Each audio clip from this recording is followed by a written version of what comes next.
que utilicemos, habrá que hacer las pruebas en laboratorio inicialmente para definir el porcentaje que se va a utilizar. Lo mismo habíamos hablado de los agregados que se adicionaba cuando sea necesario, no todas las veces.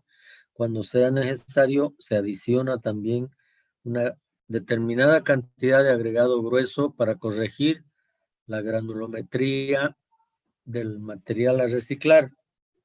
Ese es el objetivo principal, mejorar la granulometría, ¿no?, del material reciclado. Comentábamos que se hacían las pruebas también en campo. Se selecciona un tramo de prueba y ahí se sacan muestras, como se está viendo ahí en la diapositiva.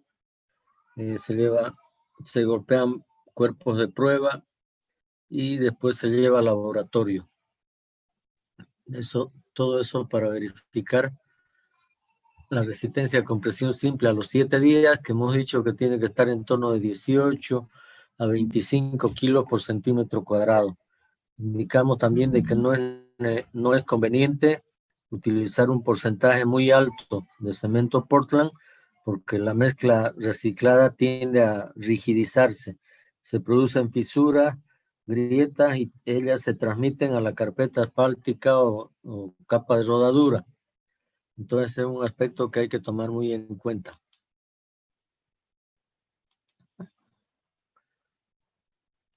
Es el proceso de compactación de la capa reciclada. ¿Había alguna pregunta de alguno de ustedes sobre el equipo de compactación? Ahí estamos viendo que se utiliza inicialmente compactador pata de cabra. Ese es el compactador pata de cabra. Anteriormente habíamos visto el rodillo de acero liso, vibratorio. Estos son rodillos vibratorios pata de cabra, ¿ya? El nombre ya ustedes se imaginan, ¿no es cierto? Asemeja a la pata de una cabra, entonces por eso es el nombre. En la fotografía superior derecha, ahí estamos viendo el proceso de compactación, y al lado el tramo de donde ya se ha distribuido cemento Portland y se está guardando el paso del reciclador para la mezcla del cemento Portland con la carpeta y la parte de la capa base. En la parte inferior vemos el proceso de compactación. Fíjense, es importante la compactación porque solo tenemos 3 horas para terminar todo el tramo, ¿no? Dijimos que solo 3 horas para hacer, desde el momento en que incorporamos agua a la mezcla a reciclar, tenemos 3 horas para humedecer, mezclar, compactar, etcétera. ¿Ya? Si hay alguna pregunta, cortamos un ratito y explicamos.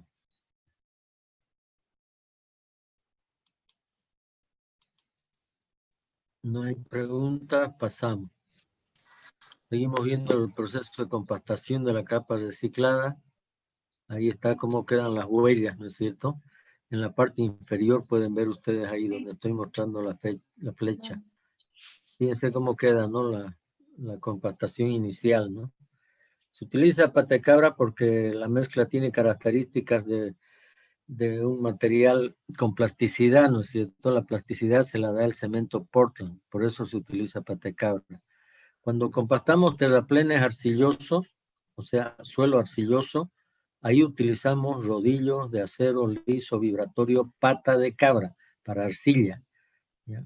En cambio, limos, arena, necesitamos el rodillo vibratorio liso, no pata de cabra, ¿no?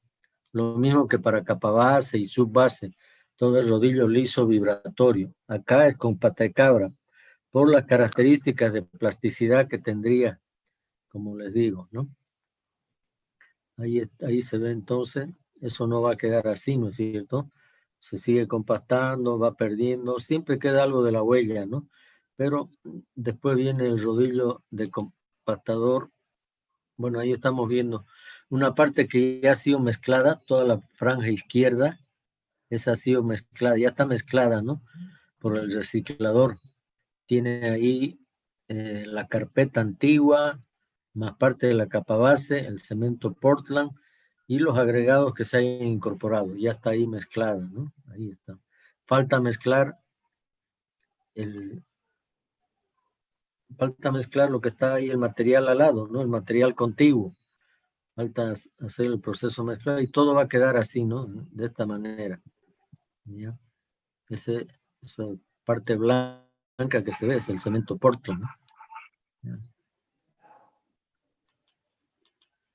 Entonces, después de pata de cabra, jóvenes, ingresan estos equipos, ¿no? Para el acabado final de la capa base reciclada. Va a entrar el compactador neumático, rodillos neumáticos, ¿no es cierto? Lisos. Y este es de neumático, el otro era de acero y vibratorio además. Este no, este es neumático normal, sin vibrar. Y por delante va la motorniveladora, va cortando, va removiendo, dándole la sección definitiva, ¿no? Dándole, poniendo en cota rasante la carretera, ¿no?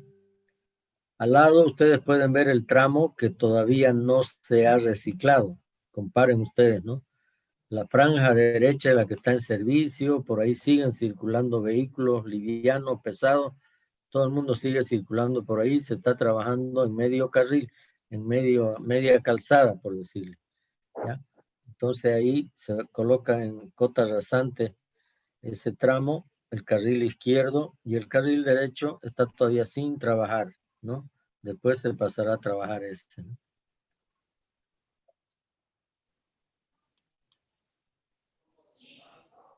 Bueno, esto que vuelvo a esta diapositiva. Trabajamos así por carriles cuando no hay posibilidad de hacer desvío, ¿no?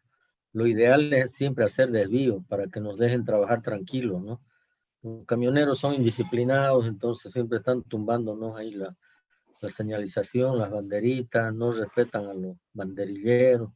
Entonces no faltan los irresponsables, ¿no es cierto? Los malcriados.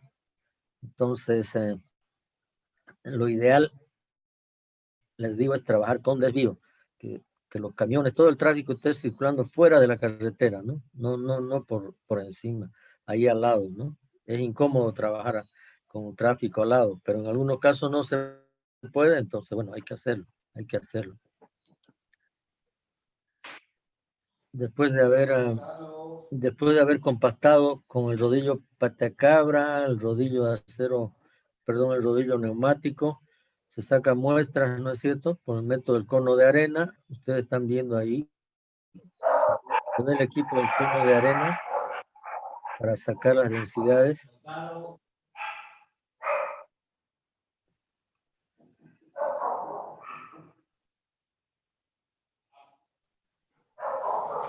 Vamos, Luisa, dele de comer al perrito para que no ladre.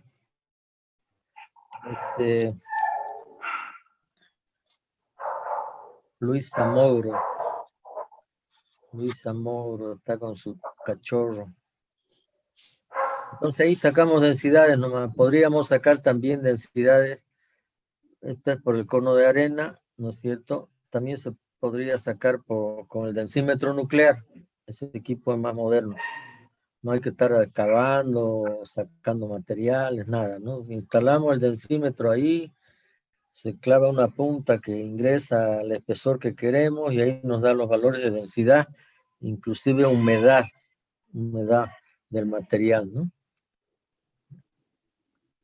Se hace en el laboratorio. Una vez que se ha probado, si las densidades están bien jóvenes, no hay problemas. Entonces se aprueba el tramo y ya tocaría colocar las otras capas, ¿no?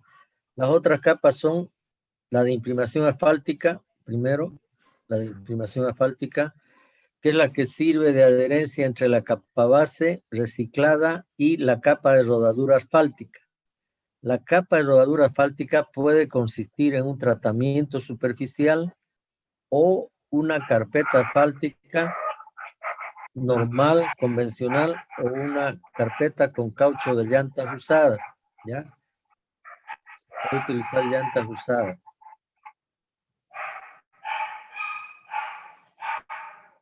Bien, chica.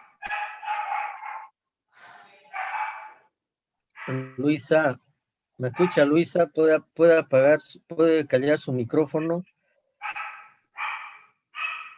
o encerrarlo al perro en una bolsa ahí? Luisa Mogro. ¿Ya? ¿Por fin? Ya, gracias. No lo vaya a ahorcar, sino solo encerrar nada más. Entonces les decía que si vamos a hacer, por ejemplo, un tratamiento superficial, para cualquiera, tratamiento superficial o carpeta asfáltica, lo primero que hacemos es barrer la superficie. Barremos la superficie. Ahí se ve un tractor agrícola arrastrando una escoba. Eso que ustedes ven con la flecha que estoy indicando es una escoba, un tambor giratorio con paja, ¿no? Con escoba. Entonces eso va girando y va barriendo la superficie. Va dejando limpia. Hay que hacer eso para que no haya material suelto.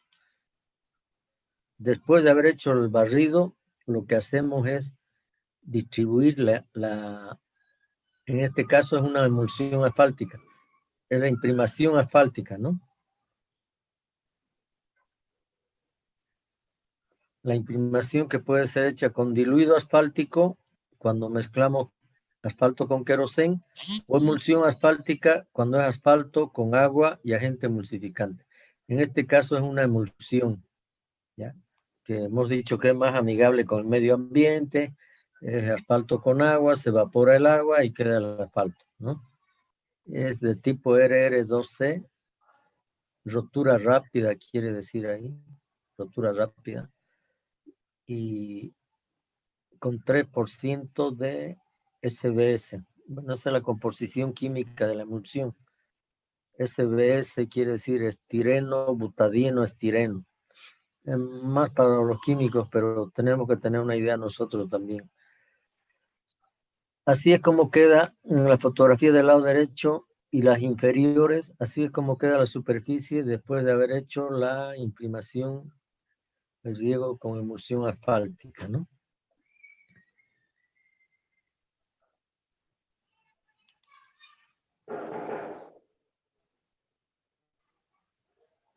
Ahí estamos viendo otra vez un riego de emulsión. En este caso ya es un segundo riego para empezar a distribuir los agregados, para empezar a distribuir la piedra, ¿eh? Entonces, después de haber hecho la imprimación, se hace otro riego de asfalto con emulsión o con diluido. Y ahí viene ya la distribución de los agregados de piedra, ¿ya? Este es el primer riego para un tratamiento asfáltico. Entiendan bien esa parte, hay dos tipos de capa de rodadura. Uno, los tratamientos asfálticos, que pueden ser simples, dobles, triples, múltiples, dependiendo de la cantidad de riegos de asfalto y piedra. Si es un riego de asfalto y un riego de piedra, es simple. Si son dos riegos de asfalto y dos de piedra, doble. Y así el triple. Y el múltiple, que puede ser 4 más. Ese es el tratamiento asfáltico. Y se lo realiza ahí mismo, en el sitio de obra, en punta de camino.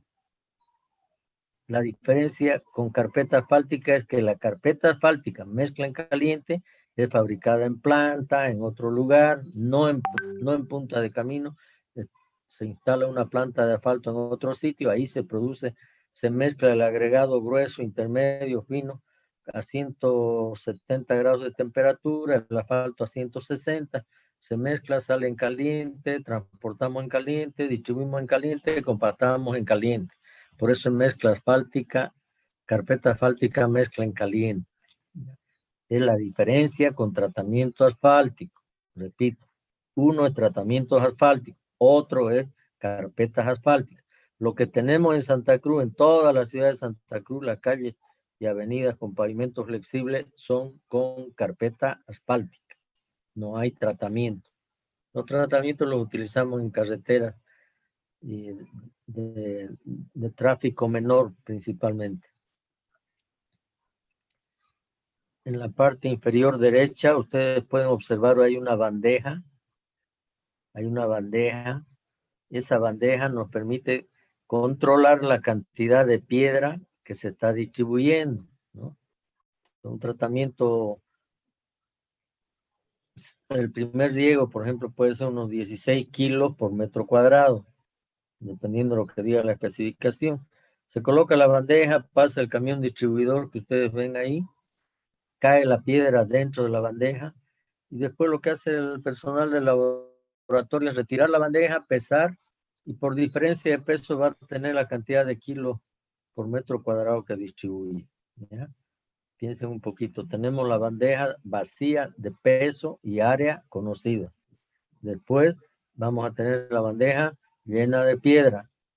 Pesamos nuevamente, por diferencia de peso vamos a tener cuántos kilos. Y dividimos entre el área de la bandeja, vamos a tener cuántos kilos por metro cuadrado estamos distribuyendo. Y eso comparamos con lo que nos pida la especificación técnica. Espero que se esté entendiendo eso. Si no se entiende, pregunten. Después de distribuir el asfalto, la piedra, viene la compactación con rodillos neumáticos, la cantidad de pasadas que ustedes quieran, ¿no es cierto? Y porque es el tratamiento nada más, ¿no? Es tratamiento. Entonces, no hay un proceso de compactación en sí, sino solamente un acomodo de las partículas. Primero seguramente pasó el rodillo liso sin vibrar, rodillo liso de acero sin vibrar, y después pasa ya el compactador neumático.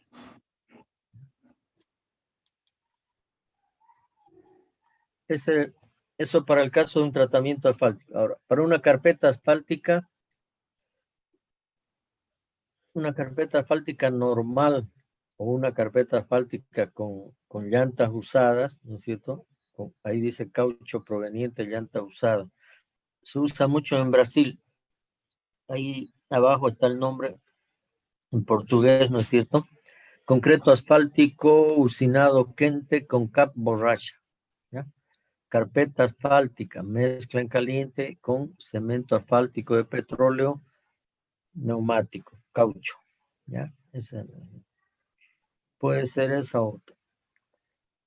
Ese es un tema de tesis y hemos hecho tesis sobre eso, ¿no es cierto? Para que se utilice las llantas usadas de los vehículos en Santa Cruz para mezclar, para fabricar carpetas asfálticas. Entonces, ¿cuál es la ventaja de utilizar las llantas, ¿no es cierto?, de los vehículos? Vamos a tener una mezcla asfáltica más de mayor elasticidad, mejor calidad y por lo tanto mayor vida útil, mayor duración. El caucho sustituye a los polímeros. Hay cementos asfálticos modificados con polímeros. Entonces aquí estaríamos utilizando el caucho como una especie de polímero. Y tiene buena respuesta, ¿no? Y es más económico que hacer carpeta asfáltica con asfalto modificado con polímeros. Van a escuchar hablar de los polímeros también. Ya estamos utilizando en Santa Cruz. Los recapeos, carpeta asfáltica en las calles tiene polímeros, ¿no? Tienen polímeros.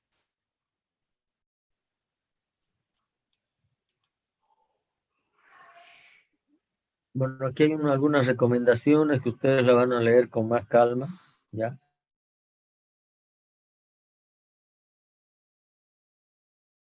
Algunos cuidados que hay que tener con llantas usadas. En este caso es solo para mostrar que podemos utilizar el, el material que resulta de las llantas usadas, ¿no? Pero podíamos hacer también con una carpeta asfáltica normal, ¿no? No es obligatorio. Para llamarles la atención a ustedes de que toda esa cantidad de llantas que se acopian ahí en el vertedero, se acopiaban en el vertedero de Normandía, creo, en otros sectores,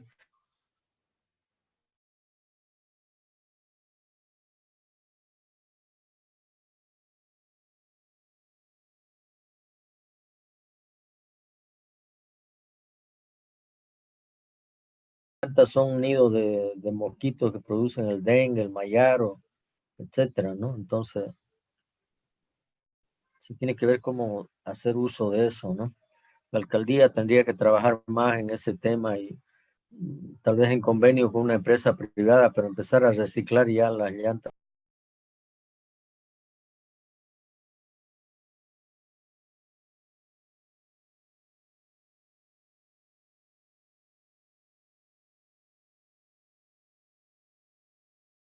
No sé, 1% o menos, y se adiciona y tenemos ya la carpeta asfáltica con caucho reciclado, ¿no?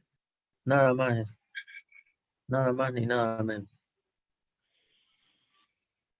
Ahí podemos ver la carpeta asfáltica con caucho reciclado. Prácticamente no hay diferencia con la carpeta normal, ¿no es cierto? Porque vemos ahí agregado grueso, hay agregado fino, y el caucho ni se ve, ¿no es cierto? Pero si pudiéramos escarbar un poquito, remover, ahí vamos a detectar un poquito algunas partículas de neumáticos, ¿no?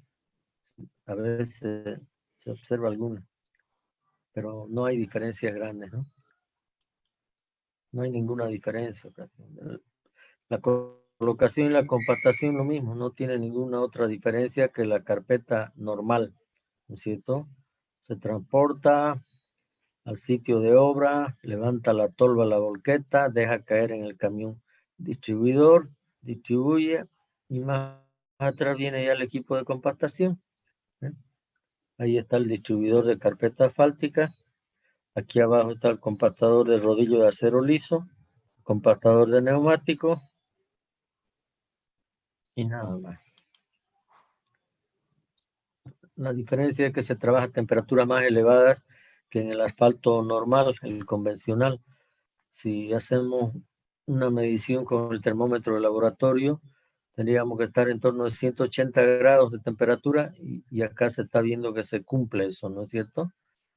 Se está midiendo con el termómetro de laboratorio, que tiene una varilla, se incrusta dentro de la mezcla asfáltica cuando se está compactando y procesando, y leemos la temperatura, ¿no? Acá estamos todo el tiempo controlando temperaturas, ¿no? En la carpeta asfáltica controlamos temperatura en planta primero, ¿no?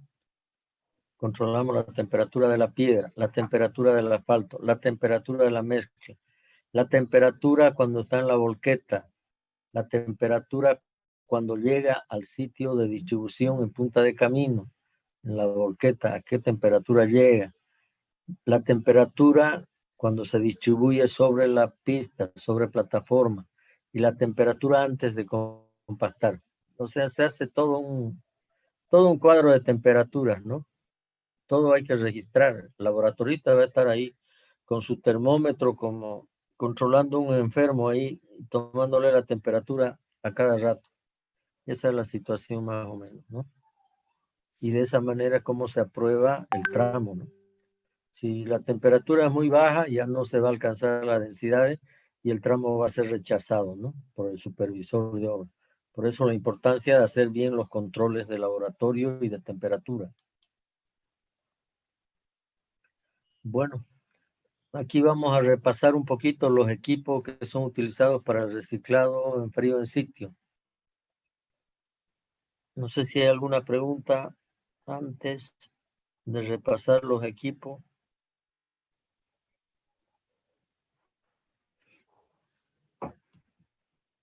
Ya en la primera clase preguntaban de todo. Y ahora ya nada. Yo tengo una pregunta. Adelante. ¿Qué problemas podría acarrear?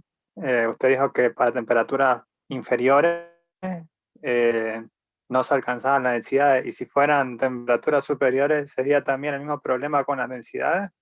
¿O qué problema tendría?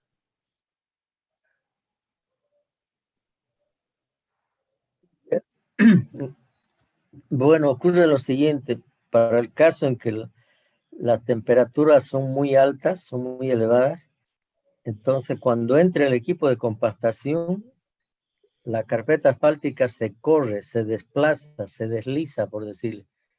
Como está con una temperatura muy elevada, entonces está muy blando, por decirle, ¿no? Muy blando. Entonces entra el equipo de compactación y lo estira la carpeta asfáltica, ¿no? Entonces, por eso es importante definir cuál es el rango de compactación adecuado.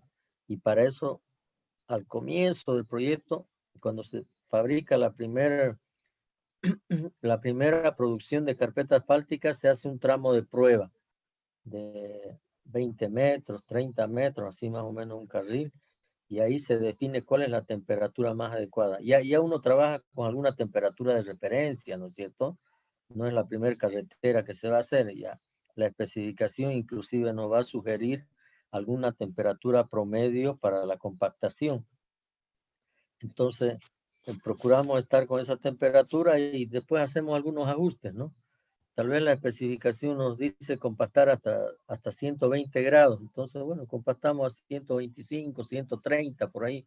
Vemos cómo se comporta la mezcla. Vemos cómo se comporta la mezcla. Si no se corre, no se desplaza, entonces, bueno, adoptamos esa temperatura o hacemos una corrección, bajamos un poquito más, un poquito menos, etcétera. ¿Ya? Entonces, sí o sí es importante siempre hacer el tramo de prueba. Eso es, si la empresa quiere hacer las cosas bien y que no le rechacen material, va a hacer el tramo de prueba y ahí se va a definir, ¿no? Se va a definir bien cuál es la temperatura más adecuada. Si está muy fría, no vamos a entrar en densidades. Se enfría la mezcla y aunque compactemos ahí un montón de pasadas, no nos va a dar las densidades. Cuando saque densidades la supervisión, no va a dar las densidades, 97%. Entonces, rechazado el tramo, 100 metros, 200 metros. No nos vamos a perder tanta plata. Y lo mismo en el otro lado, cuando la temperatura está muy elevada y se nota que se corre, se desplaza la mezcla y nos va a quedar hasta un espesor menor inclusive.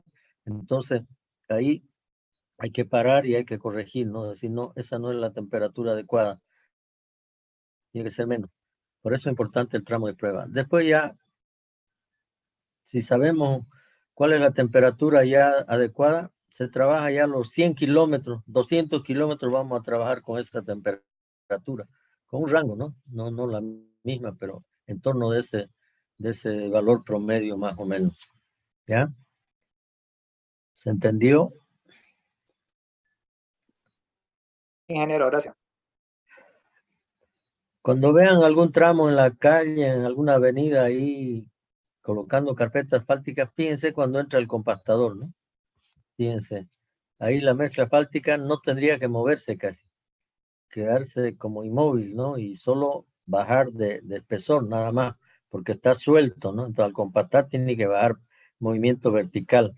No tiene que haber movimiento horizontal. Se nota eso en los bordes, ¿no? Cuando está muy caliente, se corre ahí, se desplaza más la mezcla asfáltica, por estar muy caliente, ¿no? Está inestable, por decirlo. Bueno, repasamos los equipos.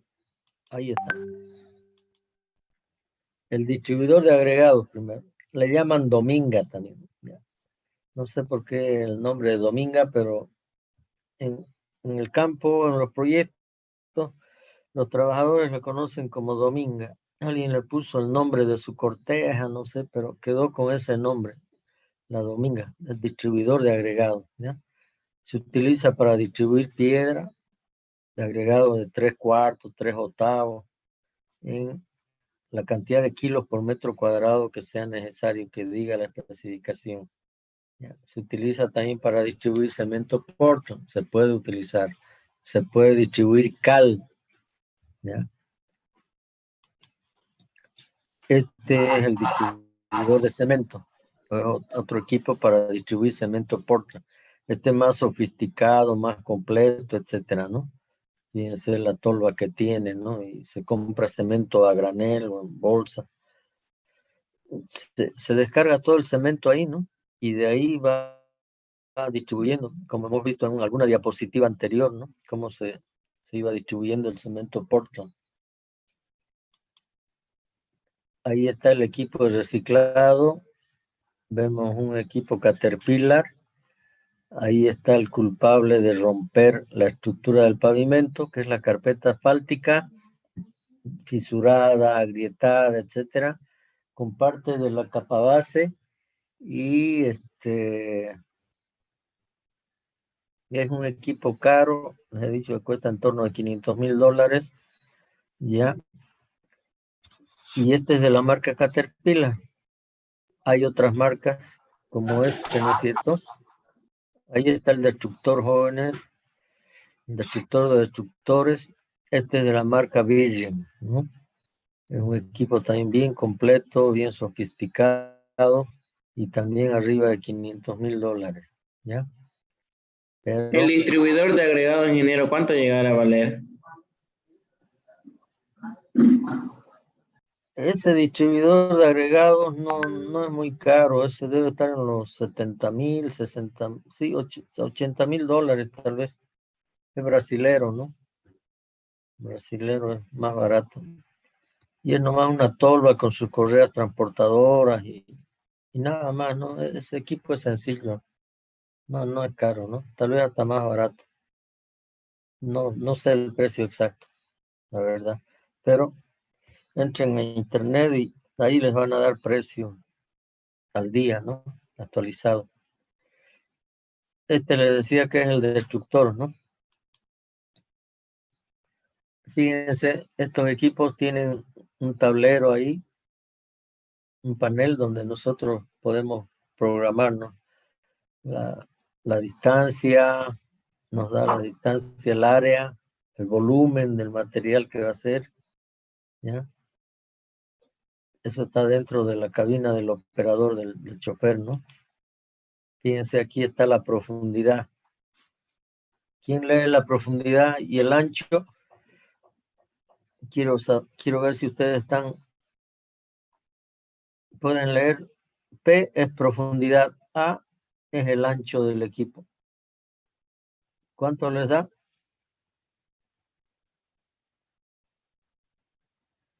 ¿Alguien puede leer, por favor, ahí? Es solo leer, nada más. Profundidad 160 milímetros, ancho 2.5 metros y tancha 2.300 kilómetros. Ah, eso es, ¿no? Sí, kilogramos. Kilogramos por sobre metro cúbico. Es la densidad del material. Densidad, 2.300 kilos por metro cúbico, ¿ya?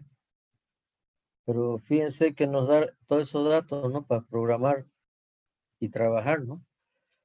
Nos da, abajo dice emulsión, o sea, acá se puede, opción de emulsiones o utilizar agua, ¿no? En este caso utilizamos agua, no estamos utilizando emulsiones, pero podría utilizarse también emulsión asfáltica y conformar una base negra, por ejemplo, una base asfáltica, o rejuvenecer una carpeta asfáltica. Ahí está el destructor, jóvenes, el destructor de destructores. Nos falta un destroyano por ahí. Ese es el tren de reciclado, ¿no? Así trabaja el equipo, ¿no? Cualquier reciclador. Por delante va el camión aguatero de 10,000, de 12,000 litros de capacidad, ¿ya? Y esta manguera azul que se ve acá se conecta con el reciclador, le va aprovisionando de agua y él va regulando la cantidad de agua que se necesita para llegar a la humedad óptima, ¿no? Y que después se pueda alcanzar la densidad máxima, lógicamente. Entonces, todo ese control lo hace el equipo, ¿no? Es solo programarlo, ¿no? Saber programarlo y nada más. Así de fácil, ¿no? Aquí se ve el tren de reciclado, el camión cisterna aguatero, como le decía, que va por delante, una manguera que se conecta con el reciclador para distribuir el agua en la cantidad requerida.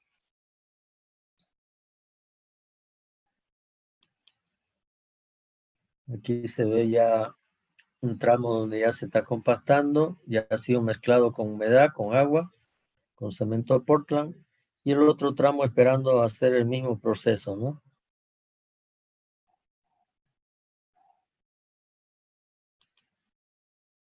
El proceso de acabado final con motoniveladora, ¿ya? Acabado final con motoniveladora, es la que le da el acabado final a la carretera, ¿no? ¿Ya? esos operadores tienen que tener buen pulso, ¿no? Saber trabajar sobre estacas, ¿no? Sobre estacas que coloca el topógrafo ahí, ¿ya?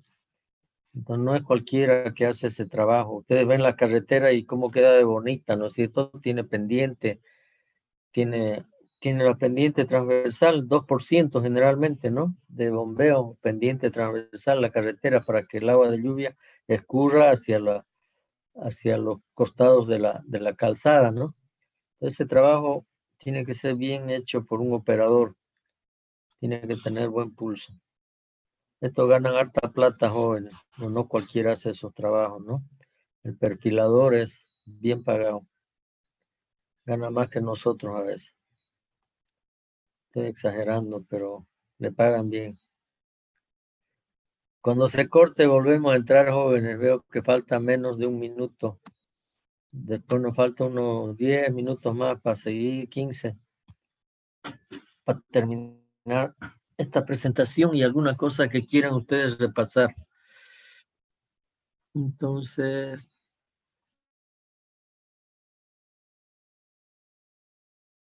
Porque he visto que hacen, que uno es el que corre con la palita a buscar los puntos, digamos, de los que deja el topógrafo y el maquinista está ahí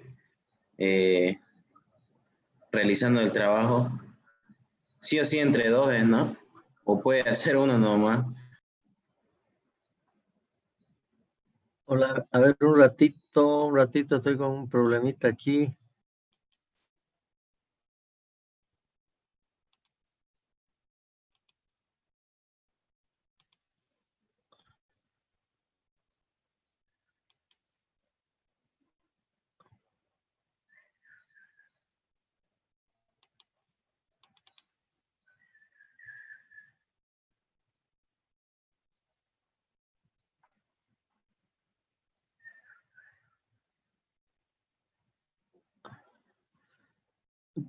¿Podemos ver la motoniveladora? Sí, Sí se la ve, ingeniero. sí, Ya. ingeniero. Bueno, respondo a la consulta de su compañero. Bien, ¿no? Que sean así observadores ustedes. El maquinista tiene que trabajar ahí con ayuda, ¿no? Tiene que trabajar porque él va a poner en cota, por decir, el nivel de la carretera, ¿no? Va a depender de él tener una carretera bien bonita, con un acabado elegante, por decirles, ¿no? O una carretera toda ondulada ahí. Entonces, en realidad trabaja con dos ayudantes, ¿no? Se colocan estacas ahí al centro y a los bordes. La estaca se coloca cada 25 metros más o menos, 20 a 25 metros, ¿no? Y el operador va cortando el material, va raspando el material, poniendo todo en cotas, ¿no? Entonces ya las estacas vino el topógrafo, pasó ingeniero Carreño por ahí, colocó estacas, ya están a nivel toditas, bien pintaditas de color rojo, la parte superior, para que el operador pueda verlas, ¿ya? Y entonces él va cortando y los dos ayudantes van limpiando las estacas, van limpiando, le van indicando con la pala, ¿no? E inclusive le hacen señas, ¿no? Le dicen, ellos ven más o menos cuánto hay que cortar por ahí y le indican, ¿no? Con los dedos le indican, ¿no? 2 centímetros, 1 centímetro, o 2,5 centímetros, entonces hay que mostrar 2 dedos y la mitad del otro. Bueno, se va más o menos indicándole así, ¿no? Pero como él va trabajando ahí, si el operador es tiluchi, como decimos, entonces lo va a hacer corretear ahí a los ayucos, ¿no? A los ayudantes. Tienen que ir corriendo ellos. Uno limpia una estaca, después el otro otra estaca, el otro otra estaca, porque él está cortando y va saliendo material y la tapa las estacas, ¿no? La tapa, ya no ve. Para la siguiente vuelta ellos tienen que ir limpiando estaca por estaca y además indicándole, ¿no? Esa es la forma como trabaja ese operador, ¿no? Pero como les digo, él tiene que tener buena experiencia para hacer ese trabajo. Son cotizados por las empresas, los operadores que saben perfilar, ¿no? Hay cualquier operador puede hacer el mezclado, darle la humedad óptima, todo eso. Pero cortar, trabajar sobre estacas no es cualquiera, ¿no? Tienen que tener experiencia. Y hoy en día, por ese problemita que hay, la dificultad en conseguir trabajadores, los nuevos equipos, las nuevas motoniveladoras, ya vienen también con su software ahí, ¿no es cierto? Vienen ahí. Entonces, viene un paquete ahí de informática y ahí se coloca las cotas, se colocan las cotas, ya se incorpora las cotas ahí dentro de ese paquete, ese software. Y entonces eso le ayuda al operador porque él va manipulando, pero ya es un trabajo mucho más liviano todavía, ¿no? Porque ya todo está programado ahí, ¿no? ¿Cuál es la cota de cada estaca? Entonces eso le va ayudando, inclusive, ¿no? La tecnología, pues, jóvenes, lamentablemente está a veces suprimiendo el trabajo, el esfuerzo de la persona, ¿no? De las personas, ¿ya? Porque así ya todo computarizado, ya después ya no necesitaremos operador, pues, ¿no? Ya vendrá nomás un robot ahí que vaya apretando el botón con piloto automático y listo, ¿no? Así está la cosa, ¿no? Respondí a la pregunta.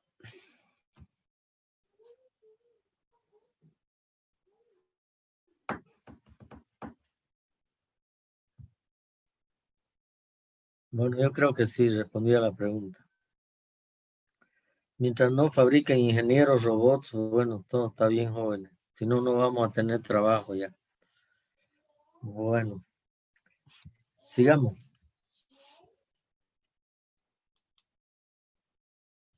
Este es el rodillo vibratorio liso, para que no se olviden. Se llama rodillo liso vibratorio porque tiene el tambor ese de acero, pero es liso, ¿no? No es pata de cabra, ¿no? No es pata de cabra. Y este tiene 3 amplitudes de vibración, ¿no? Alta, media y baja. Se empieza trabajando con amplitud alta, unas 3 pasadas, después amplitud baja, otras 3, perdón, media, y después baja, ¿no? Esta es la escoba mecánica remolcada.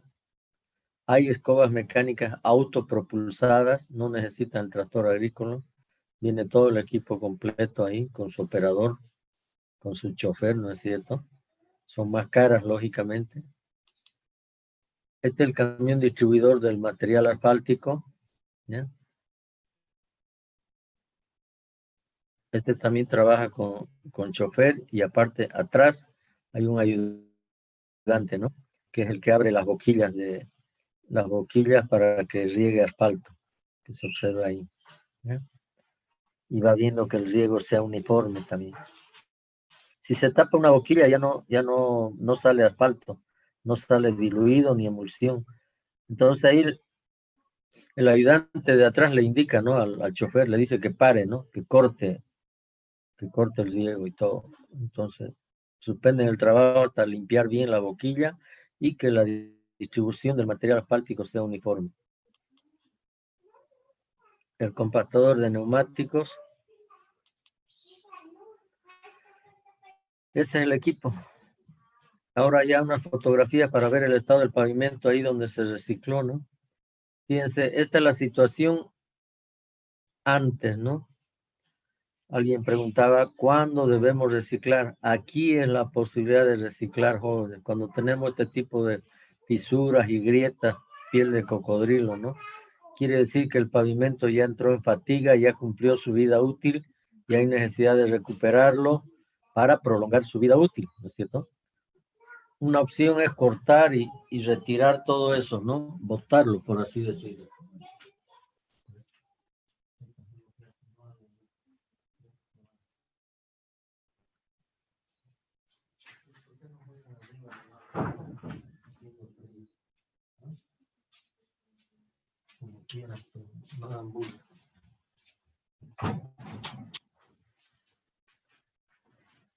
¿Alguna pregunta? Les decía que cuando hay esta grieta y fisura, esto es ya que la carpeta llegó al final de su vida útil, que hay necesidad de recuperarla. Fisuras, grietas, disgregaciones. Esto es prácticamente imposible sellar fisuras, ¿no? Hacemos sello de fisura cuando son pocas, en poca magnitud, ¿no? Pero querer hacer esto, nada, totalmente difícil, ¿no? Nos agarra la Navidad queriendo sellar este cuadrito de aquí nada más. Por eso es que no se sella fisuras, ¿no? Ya. Miren eso, ¿no? Este ya es estado crítico. Se forman polígonos así, ¿ves?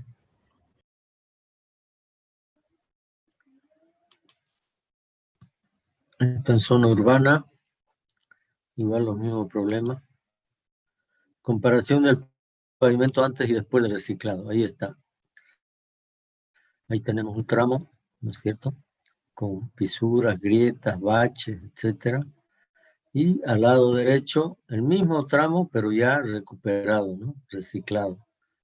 Lo mismo en la parte inferior izquierda, en la parte inferior derecha. Antes y después, ahí mismo, ahí está. Aquí ya un sector urbano también, ¿no? Se recuperó. Y quedamos con nuevo pavimento flexible en servicio. 0 kilómetros a estrenar y challar. Una carrera de ponchos rojos de motocross. Podemos construir sin destruir, ¿no? Busquemos alternativas. Ahí va primer y segundo lugar, ¿no? Fíjense las motocicletas, ¿no?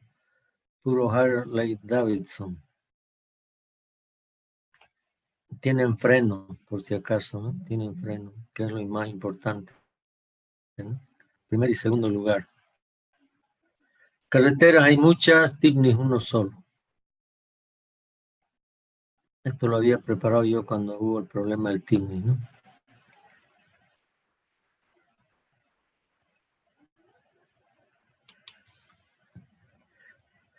Bueno, no más cuentos, esta será la realidad.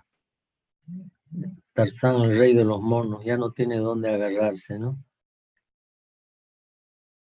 Bueno, eso es todo, jóvenes. Uy.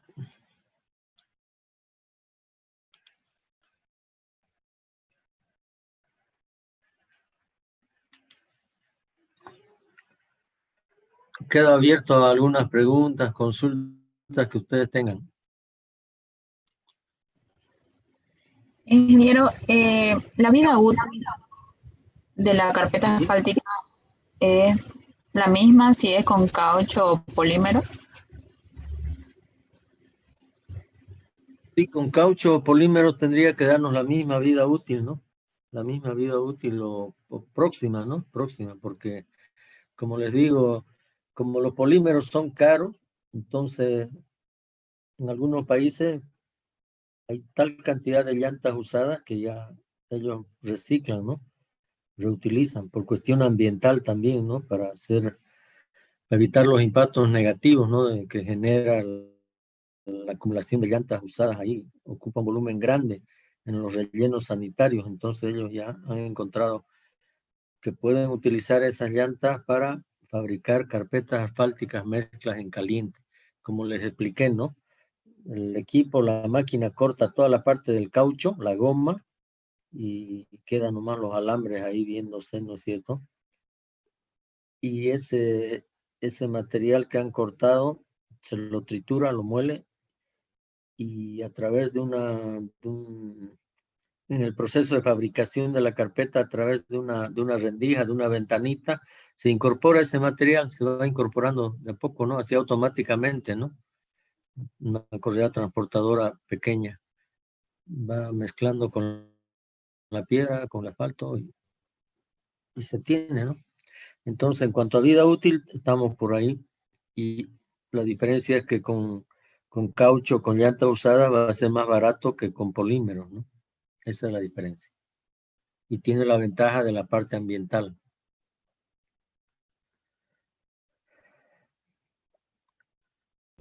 ¿Solo serían esos dos tipos de carpeta asfáltica o hay otros?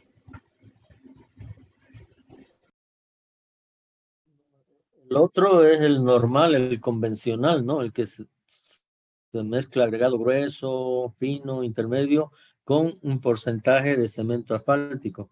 Van a hacer el ensayo Marshall en laboratorio con el ayudante y ese es el tradicional, el más utilizado, por decirles, ¿no?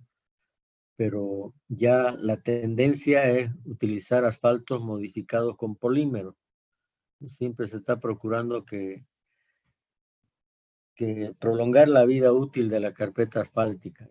Y una forma de prolongar la vida útil que trabaje mejor a los esfuerzos de compresión, a las deformaciones elásticas, es el de utilizar polímero. Pero a la hora de la verdad hay que ver, ¿no? ¿Cuánto es el costo? ¿Cuánto es el costo de utilizar asfalto normal y luego polímero?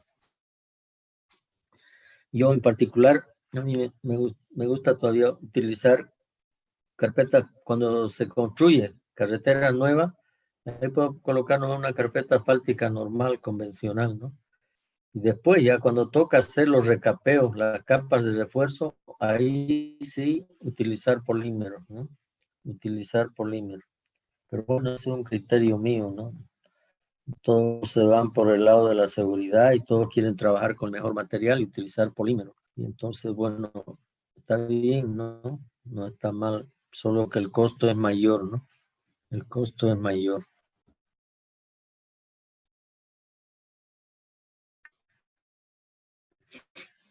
No tengo precio, si no se los daba, ¿no? Pero ustedes pueden buscar en Google. Google nos da todo ahora, ¿no? Costo por tonelada, cemento asfáltico convencional.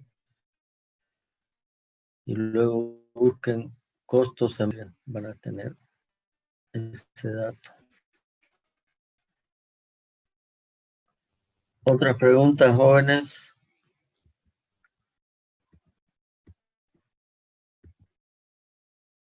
¿Qué es lo que más les llamó la atención de la presentación, tal vez?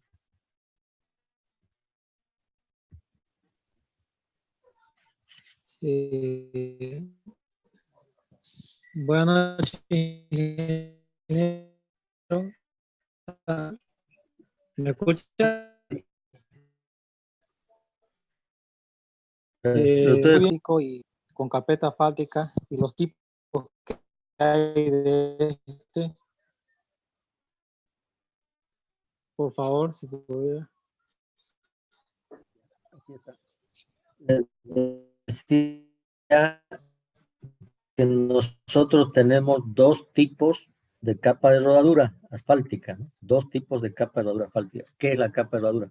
La capa de rodadura es la que está en contacto directo con las llantas de los vehículos, ¿no? Terminamos de construir una carretera, podemos utilizar tratamiento superficial o carpeta asfáltica como capa de rodadura. Cuando es tratamiento superficial, ese trabajo se lo realiza ahí en punta de camino, en sitio, ¿no? Se hace y un riego de piedra, como se está viendo aquí. Ahí estamos haciendo un riego de asfalto, ¿no? Y después vamos a hacer el riego de piedra, distribución de agregado petro. ¿Ya? Un riego de asfalto, un riego de piedra es un tratamiento simple. ¿Ya?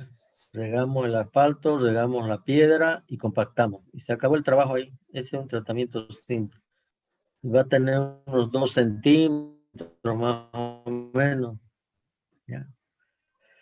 Si tenemos, va a tener 1 centímetro porque se hace con agregado de 3/8. Entonces, si hacemos un doble, ahí vamos a tener que hacer un riego de asfalto y un riego de piedra. Y luego otro riego de asfalto y otro riego de piedra. Ese es un tratamiento doble. Es una capa de rodadura hecha con tratamiento asfáltico doble. ¿Ya? Si hacemos 3 veces, va a ser triple. ¿Ya?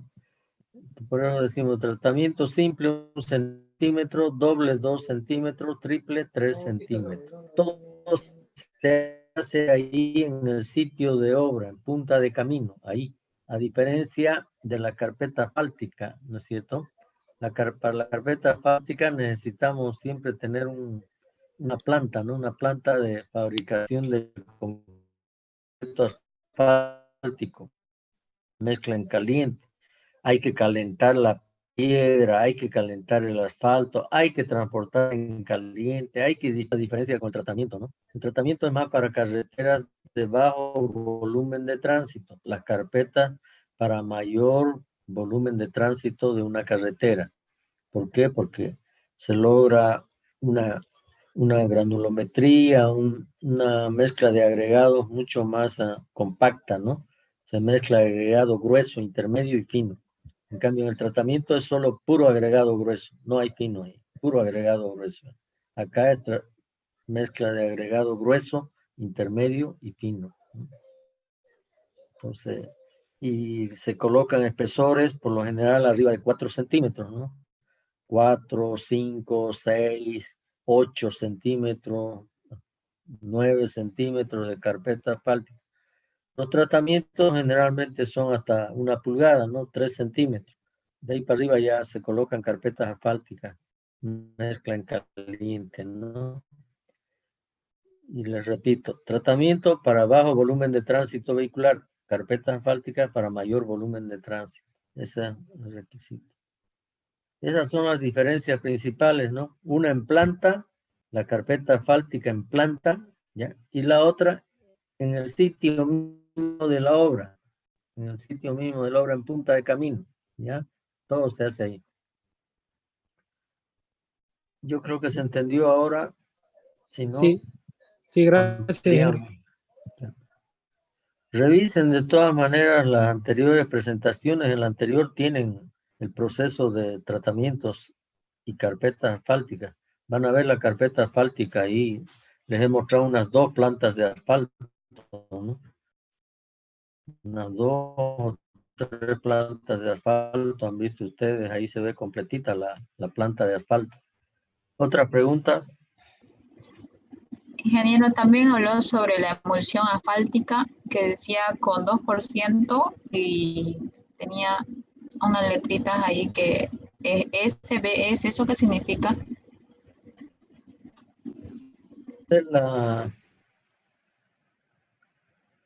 La composición química de la emulsión, les decía, ¿no?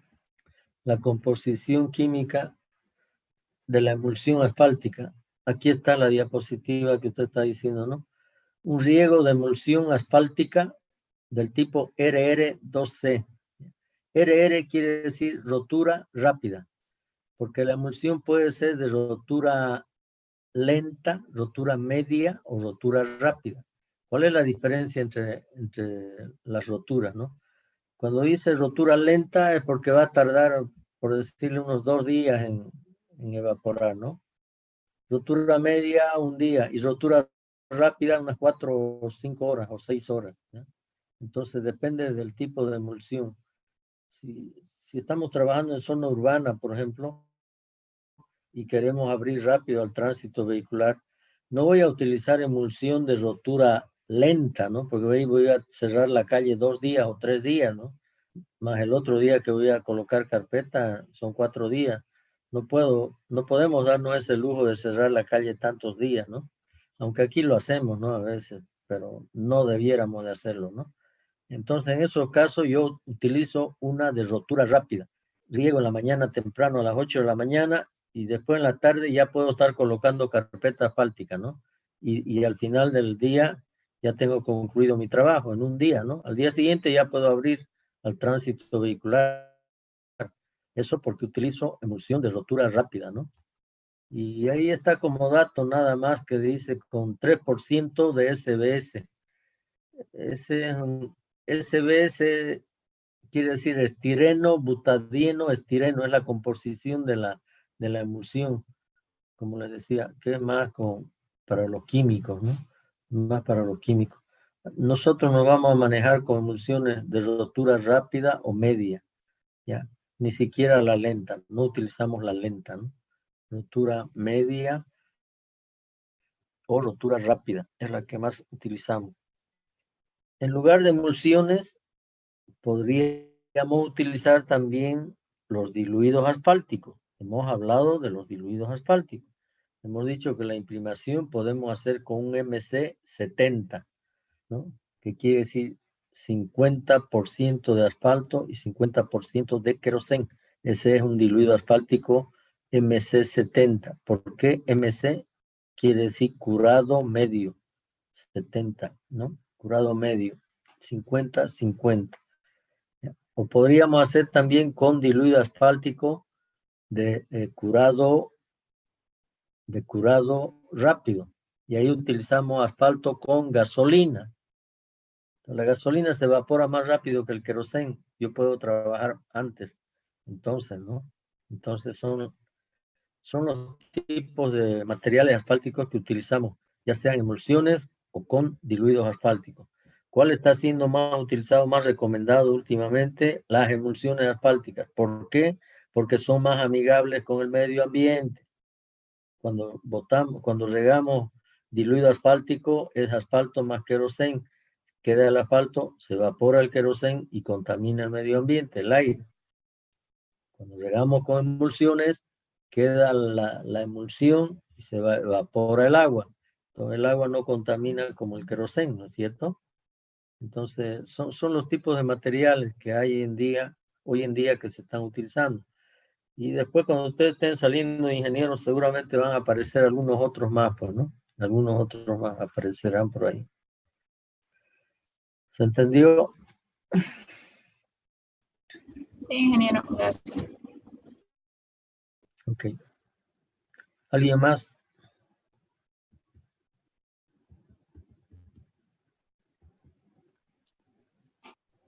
Buenas noches, ingeniero. Una consulta. Ingeniero, se habló mucho del control que se tiene que hacer, ¿no? Tanto en lo que era de concreto como que ahora estamos viendo lo que es en el asfalto. Yo quería saber cuál era la entidad encargada de hacer estos controles, ya sea del concreto o del asfalto, para que puedan ver para que se pueda realizar el cumplimiento de las especificaciones. ¿Las hace la alcaldía, la gobernación o la misma empresa? Digamos, tenemos que confiar en la empresa para que cumpla todas las disposiciones. Porque hay mucha diferencia cuando contratamos una empresa privada. Un ejemplo le doy, cuando se hizo el aeropuerto Viru, fue una empresa china, según lo que pude leer, y ellos cumplieron con todos los requerimientos y tenían sus niveles de densidades hasta el 100%, digamos que cumplía todo. Mientras que cuando las hacen en las carreteras, yo solo veo que la hace la misma empresa y no viene un encargado de la alcaldía o de la gobernación, porque ellos mismos se tiran el trabajo y dicen vos estás a cargo o vos estás a cargo. ¿Cuál es la que debe de decir o manejar los controles de estos proyectos? Cualquier proyecto, repito, cualquier proyecto, chico, mediano, grande, tienen que haber jóvenes, por lo general, tres instituciones que participan ahí. Uno es el dueño del proyecto, ¿ya? El dueño del proyecto. Si es la alcaldía, es el dueño de la calle, ¿no es cierto? Es el dueño del pavimento. Entonces, tiene que participar ahí la alcaldía. Tiene que tener un fiscal de obra que periódicamente va a la obra, mira, ve, pide informaciones, hace sus observaciones, sus reclamos o algo. Ese es un fiscal, pero no es la responsabilidad, no es de él por decirles, no es responsable, pero no tanto como el supervisor de obra. El supervisor de obra es el ingeniero que tiene que estar ahí día y noche mirando y acompañando todo lo que se hace en el sitio de obra, con su equipo de apoyo, ¿no? Con su laboratorista, con su topógrafo, con todos los equipos que se necesita para hacer los ensayos y controles de laboratorio, ¿ya? Ese es el directo responsable, el consultor, ¿ya? Ese es el que tiene que supervisar todo lo que hace la empresa constructora, que tiene el equipo pesado, los tractores, los camiones, las compactadoras, las motoniveladoras, la chancadora, etcétera, etcétera. Esa es la empresa constructora, ¿ya? Y tiene también ellos, algunos tienen su propio laboratorio de suelos, de asfaltos, todo, dependerá de lo que diga la especificación. Pero hay, generalmente y especialmente en carreteras, ¿no? En carreteras sí o sí está el dueño de la carretera. ¿Quién es el dueño de la carretera? Es la administradora boliviana de carreteras, la ABC, que tiene que tener un ingeniero que de vez en cuando vaya, mire, vea, etcétera. Es el fiscal, puede tener 3 personas, 4 personas, 5 o 2 personas, dependiendo del proyecto, el dueño del proyecto. El otro es la empresa constructora, que es el que tiene todo el equipo, y el responsable del control de calidad de la cantidad de ensayos, de densidades, Proctor, CBR, granulometría, límites, etcétera, etcétera, es el supervisor de obra, que en realidad no es uno, es una empresa consultora, ¿no? Que tiene topógrafos, laboratoristas, el especialista en puentes, el especialista en asfalto, el especialista en movimiento de tierras, entonces, de todo un equipo de personal, ¿no? Todo un equipo, ¿ya? Eso es lo que normalmente debe tener todo proyecto. Aquí en la ciudad, la verdad que no sé bien cómo se manejan, pero yo también veo poco control, ¿no? Poco control, pero no sé cómo lo harán, cómo harán el control, pero aquí en la ciudad también tiene que ser la alcaldía, tiene que tener un fiscal de obra, ¿no es cierto? Tiene que tener un consultor o con empresa consultora que haga el control de calidad y la empresa que está haciendo el pavimento de la avenida 2 de agosto, por decir, ¿ya? Son 3. Entonces, entonces ahí tendría que haber 3 ingenieros, un ingeniero de la alcaldía, un ingeniero de la supervisión y otro ingeniero de la empresa constructora, ¿no? Cada uno con el equipo de apoyo que crea conveniente, ¿no? Si quiere pone su propio equipo, personal, etcétera. Pero sí o sí tiene que haber eso. Para que hagamos la cosa bien, tiene que hacerse de esa manera, ¿no? ¿Se entendió? Esto es importante que lo entiendan ustedes, ¿ya? Es importante, porque ustedes a veces van a ser dueños de la obra, ustedes van a ser dueños de la carretera, porque están trabajando en la ABC. Entonces, ustedes son los dueños, ustedes van a ser los fiscales. Si trabajan en la empresa consultora, van a ser supervisores, son los que van a estar peleándose cada vez con el constructor, ¿no es cierto? Para que haga bien las cosas. Y son de la empresa constructora, son los dueños del equipo, del personal, de hacer todo el trabajo. Son tres que intervienen en todo proyecto, ¿ya? No puede dejarse a la empresa solita que trabaje porque, bueno, dependerá del nivel de responsabilidad que tenga la empresa para que hagan las cosas bien, ¿no? Pero eso es lo que se exige siempre en todo proyecto. Vayan aprendiendo. Son tres, fiscal, supervisor y constructor. 3. ¿Se entendió?